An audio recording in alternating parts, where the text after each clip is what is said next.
Hi guys, good afternoon. અત્યારે 1:30 વાગ્યો છે અને હું પાર્લરમાં બેઠી છું. બહાર તાપ જોઈ શકો છો તમે લોકો. અને આજે હું તમારી માટે એક એવો વિડીયો લઈને આવી છું કે તમે છે ને તમારા પગ જો ખરેખર ગંદા થઈ ગયા, ગંદા ઇન ધ સેન્સ કે અત્યારે ટેનિંગ ને એવું થઈ ગયું હોય, તો તમે એને જાતે પણ કેવી રીતે સાફ કરી શકો છો ને એવું હું તમને આજે બતાવું છું. તો ચલો હું તમને વિડીયો બતાવું, અને જો તમને ગમે તો તમે ઘરે કરજો, તો તમારા મેનિક્યોર પેડિક્યોરના પૈસા પણ બચી જશે. બરાબર છે ને? તમારે કંઈક વધારે વસ્તુઓ લેવાની જરૂર નથી. એમાં જુઓ, એક આ સ્ક્રબર છે. સ્ક્રબર એટલે છે ને, તમે એને આવું આવે એ તમને મળી જાય ઇઝીલી બજારમાં. અને જો તમારી પાસે એવું ના હોય અને કંઈક એવું કકડાદાર જેવું કશું હોય, તો તમે એનાથી પણ તમે છે ને, તમારી એડી જો ફાટી ગઈ તો એને પહેલાં ઘસી લેવાની છે. અને એમાં તમારે જોઈશે ક્લિન્ઝિંગ મિલ્ક એક અને સ્ક્રબ. એ સ્ક્રબ બી તમે જો બહાર તમે અત્યારે દુકાનમાં મળી જાય છે, 5 રૂપિયાનું એક પાઉચ પણ એવર યુથનું, એ પણ તમે યુઝ કરી શકો છો. બરાબર? એટલે હવે હું તમને પહેલાં તો મારું પગ બતાવું કે મારો પગ કેવો થઈ ગયો છે અને પછી કેવો લાગશે. બરાબર? જુઓ ગાઈસ, મારો પગ અત્યારે તમને કેટલો ગંદો લાગે છે. જુઓ, પાછળ બી એટલું બધું આમ કોઈને એવું લાગે કે નહાતી નહીં હોય, પણ ખરેખર કહું, પગ એટલા ગંદા થઈ જાય છે. પાયલને એવું પહેરીએ ને તો હું તમને છે ને આમાં મસાજ કરીને બતાવીશ, પછી બતાવીશ મારો પગ કેવો થઈ ગયો. ઓકે, જુઓ. સૌથી પહેલાં છે ને, મારા પગની એડીઓ દેખાય છે તમને કેવી થઈ ગઈ છે? થોડી થોડી ફાટી છે, એટલી બધી નથી ફાટી. આ ભાગ ફાટી ગયો. એટલે જેને ફાટી ગયું હોય એણે આ સાઈડનું લઈને આ સાઈડનું લેવાનું, અને પછી એને આ રીતે તમારે, એટલે જે બધી ડેડ સ્કિન હશે ને તમારી, વિધાઉટ મેનિક્યોર પેડિક્યોર, તમારે પેડિક્યોર કરાવવાની જરૂર ના પડે. તમે ઇઝીલી આવી રીતે ઘરે પણ કરી શકો છો, ટાઈમ મળે તો. પોતાની માટે ટાઈમ કાઢવો જ પડે ગાઈસ, થોડો ઘણો, તો તમારા પૈસા બી બચે અને તમારું કામ પણ થાય. એટલે આ રીતે તમે ઘસશો તો આવી રીતે જુઓ, તમારી બધી ડેડ સ્કિન નીકળી જશે. જે ડેડ સ્કિન હશે ને, તો બધી અહીંયાથી નીકળી જશે. જો બધી સ્કિન પડે છે નીચે, દેખાય છે? ઓકે, એવી રીતે તો સેમ અહીંયા પણ મને ફાટી ગયું છે, એટલે હું અહીંયા ઘસું છું. એક હાથે વિડીયો બનાવું છું ને એક હાથે ઘસું છું, એટલે મને થોડું ઓછું ફાવે છે. અને તમે લોકો વિડીયો નહીં બનાવો એટલે તમને લોકોને ફાવી જશે. બરાબર? મને બહુ ફાટતા નથી, મારી એડી બહુ ફાટતી નથી, કારણ કે અહીંયા પાર્લરમાં ચપ્પલ પહેરીને જ કામ કરતા હોઈએ, અને બહાર પણ નીકળે તો કામ કરે ચપ્પલ પહેરીને જ જતા હોઈએ, એટલે બહુ નથી ફાટતી. બરાબર? જુઓ, આ રીતે બધું નીકળી ગયું. હવે અને આ જે બધું કાળું કાળું છે ને, આ પાયલ પહેરીએ ને આને લીધે કાળું કાળું થઈ જાય છે. આવું હું તમને હવે એને ક્લિન્ઝિંગ કરીને બતાવું. તો ગાઈઝ, મેં અત્યારે VHDનું ક્લિન્ઝિંગ મિલ્ક યુઝ કરું છું. મિક્સ ફ્રૂટનું ક્લિન્ઝિંગ મિલ્ક છે, અને એ ખરેખર સરસ છે. મેં છે ને મારો પગ ટેબલ પર મૂક્યો છે આવી રીતે, કેમ કે હું વિડીયો બનાવું છું તમને બતાવવા માટે. એટલે અને ક્લિન્ઝિંગ મિલ્કનો ઉપયોગ શું હોય ખબર છે તમને? કે તમારા સ્કિનમાં જે કોઈ પણ એવી ગંદકી લાગેલી હોય કે હોય, એ સાફ કરવાનું કામ કરે છે. બરાબર? એટલે આ રીતે તમારે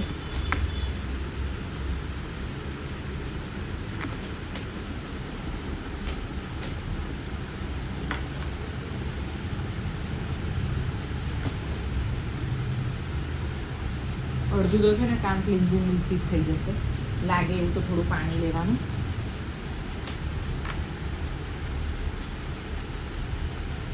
ગાઈસ, કાલે તો એટલો ધોધમાર વરસાદ પડ્યો હતો રાત્રે, એવું લાગતું હતું ઉનાળો નહીં ચોમાસું આવ્યું છે. અને છે ને ખરેખર કહું તમને, આ જે હોય ને, આ જે આપણા પોઈન્ટ હોય છે, જો કે તમે જાતે કરો તો તમને થોડુંક ફીલ ના થાય, પણ તમે બીજા પાસે કરાવો ને, જ્યારે બીજા કરે ને તમને, તો ખરેખર એ તમને બહુ સરસ ફીલ થાય, ફિલિંગ આપે. એટલે આ જે ઘૂંટી હોય, જે કાળી થઈ ગઈ હોય, એને આ રીતે પ્રેસ કરીને મસાજ કરવાનો.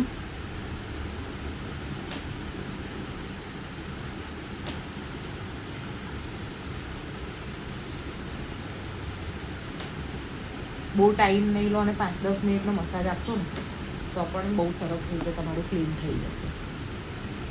મેં એક બાજુ પાણી લીધું છે, અને હું આને આવી રીતે સાફ પણ કરી લઉં છું. ક્લિન્ઝિંગ મિલ્કથી મેં પહેલાં બધો ડસ્ટ કાઢી નાખ્યો, જે મેં હમણાં રબ કર્યો હતો ને મારા પગને. ગાઈસ તમે હવે પગ જોજો મારો, જો એકદમ ક્લીન લાગે છે. હવે આવશે બધો જ મેલ આમાં આવી જશે. જુઓ તમે જોઈ શકો છો ને મેલ કેવો દેખાય છે. હવે આવશે સ્ક્રબ. તો ગાઈઝ મેં સ્ક્રબ લગાવી દીધું છે અને મેં ડૉક્ટર રસલનું વ્હાઇટનિંગવાળું સ્ક્રબ લીધું છે. તમારી પાસે જે હોય એ તમે યુઝ કરી શકો છો. અને સ્ક્રબને છે ને જેમ બને ને એમ થોડું ભાર દઈને પ્રેસ કરીને કરવાનું મસાજ. અને જો તમને એવું લાગે ને કે તમારા પગ વધારે પડતા ફાટી ગયા છે, મારા તો જો કે બહુ વધારે ફાટ્યા નથી એટલે હું પાણીમાં નથી ડબોળી રાખતી. બાકી જેના પગ વધારે પડતી એડી ફાટી ગઈ હોય ને એવું થયું હોય ને તો એ લોકો છે ને એમના પગને છે ને હૂંફાળા પાણીમાં શેમ્પૂ, મીઠું અને થોડોક સોડા નાખીને જો મૂકી રાખશે ને તો તમારા પગને ખરેખર ફાટેલા જો હશે ને તો ખરેખર બહુ સરસ દેખાશે.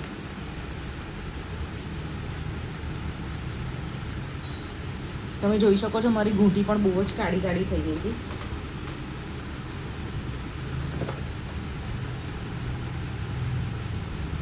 અહીંયા પણ છે ને આપણે ચાલતા હોઈએ, ચપ્પલ પહેર્યા હોય પણ તો પણ શું થાય, અહીંયા ધૂળ બધી ભરાયા કરે.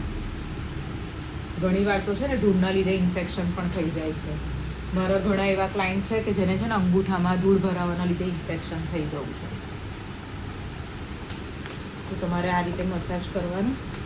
સ્ક્રબથી મસાજ કરશો ને એટલે ડેડ સ્કિન નીકળી જવાની સંભાવના બહુ બધી હોય છે, એટલે સ્ક્રબથી મસાજ કરવો.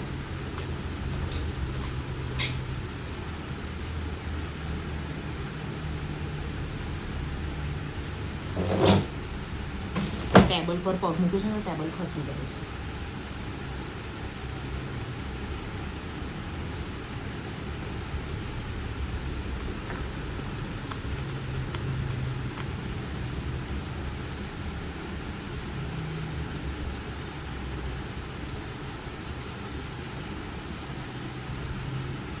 તમારાથી જેટલું મસાજ થાય એટલું મસાજ કરવું.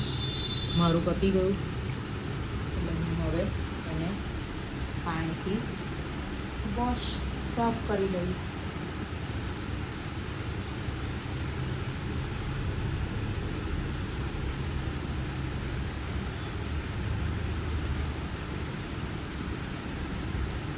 જુઓ તમે જોઈ શકો છો મારું જેટલું બી કાળું કાળું હતું ને, જો આની અંદર કેવો મેલ આવી ગયો છે, જોઈ બધું આવી જશે. બીજી વાર પાણી લઈને બીજી વાર સાફ કરી લેવું. હવે ઘણાને પેક બી લગાડી શકો છો. તમારી પાસે પેક હોય, મુલતાની માટી હોય તો તમે એ પણ યુઝ કરી શકો છો, પણ હું અત્યારે નથી કરતી. પણ જો તમારે વધારે પડતું ફેશિયલની જેવો જ પગને ચમકાવો હોય તો તમે એ તમારી રીતે યુઝ કરી શકો છો. આ રીતે નેપકિનથી સાફ કરી લેવાનું.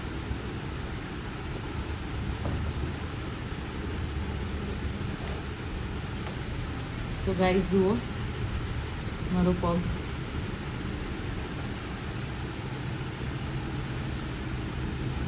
દેખાય છે ને ચોખ્ખો. તો તમે આ રીતે છે ને તમને ટાઈમ મળે ને તો તમે તમારા ઘરે જ ટેનિંગને દૂર કરી શકો છો, તમારા પગને સાફ કરી શકો છો. હું તમને હમણાં નેલ પોલિશ કરીને બતાવીશ કે મારા પગ કેવા લાગે છે. ઓકે, તમે જોઈ શકો છો કે સ્ક્રબર કર્યા પછી જે મારા એ હતું ને ફાટી ગઈ હતી ને અંદર જે બધો ધૂળ ભરાઈ હતી ને એ જુઓ તમને હવે નહીં દેખાય એટલું. જોઈ શકો છો ને, જો અહીંયા પણ કેવું થઈ ગયું, એકદમ કાળું કાળું ને એવું હતું, પણ અત્યારે તો મારો પગ એકદમ ક્લીન થઈ ગયેલો દેખાશે. જુઓ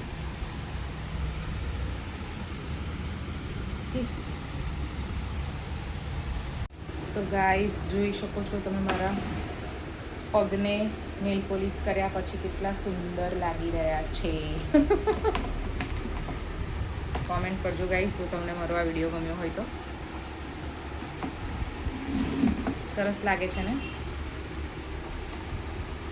જે કાળાશ ને એવું લાગતું હતું ને જે મારા પગમાં, એ બધું ડેડ સ્કિન બધી નીકળી ગઈ છે અને નેલ પોલિશ કર્યા પછી ખરેખર સરસ લાગે છે. તો જો તમારે પેડિક્યોરના ખર્ચો બચાવવો હોય તો તમે ઘરે આવી રીતે 5-10 મિનિટ પણ કરી શકો છો. મેં પણ વધારે ટાઈમ નથી લીધો, ખાલી 5-10 મિનિટમાં મેં મારા પગને ક્લિયર ને ટેનિંગ રિમૂવ કરી દીધા. તો જોયું ગાઈસ, તમે પણ આવી રીતે કરી શકો છો જો ઘરે તમને ટાઈમ મળે તો. ટાઈમ કાઢવો પડે આપણી પોતાની માટે. તો મારું ફેમિલી ચેનલ છે પણ ઘણીવાર હું આવા વિડીયો મૂકતી હોઉં છું. તો આજે બહુ ટાઈમ પછી મને આવો વિડીયો બનાવવાનો ટાઈમ મળ્યો. તો બધા લાઈક કરજો, શેર કરજો અને મારી ચેનલ ગમે તો સબસ્ક્રાઈબ કરજો. બાય.